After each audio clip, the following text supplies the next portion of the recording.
ថ្ងៃទី28 ខែ 5 ឆ្នាំ 2026 ចាតតឹង 2 ម៉ែត្រ 8 តឹកបណ្ដោយ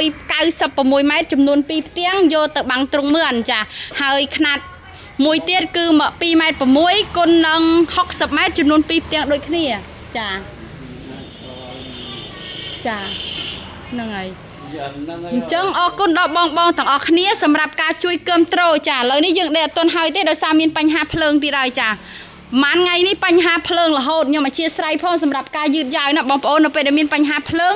គឺរាល់គ្រឿងម៉ាស៊ីនដែលដំណើរការដោយភ្លើងគឺត្រូវផ្អាកទាំងអស់មិនថាម៉ាស៊ីនដេរកង្ហាលចាម៉ាស៊ីនអ៊ុតខាងក្រោយគឺគៀងរាំងស្ទះទាំងអស់អញ្ចឹងអ្នកលក់អធិស្ឋានបងផងសម្រាប់ការយឺតយ៉ាវដោយសារតែ3ថ្ងៃនេះគឺភ្លើងមានបញ្ហាជាប់គ្នារដេកដោះស្រាយម្ដងហើយបញ្ហាម្ដងទៀតដោះហើយម្ដងទៀតចាអញ្ចឹងសង្ឃឹមថាថ្ងៃនេះគឺចង់បញ្ចប់នៃការដោះស្រាយភ្លើងចាអញ្ចឹងអ្នកលក់អរគុណបងមែនទែនសម្រាប់ការជួ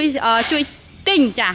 ហើយឥឡូវនេះតង់ខ្មៅ UV ស្រះទឹកតតឹង15បណ្ដោយ20ក៏យើងធ្វើរួចរាល់ដែរត្រៀមអ៊ុតហើយនេះប្រភេទតង់សម្រាប់បាំងទ្រង់មឿនចាដែលតតឹង2ម៉ែត្រ 6 តឹកបណ្ដោយ60ម៉ែត្រចំនួន 2 ផ្ទាំងក៏អ៊ុតរួចរាល់ដែរចាអញ្ចឹងអរគុណបងទាំងអស់គ្នាសម្រាប់ការជួយគាំទ្រសុខសប្បាយសំណាងល្អ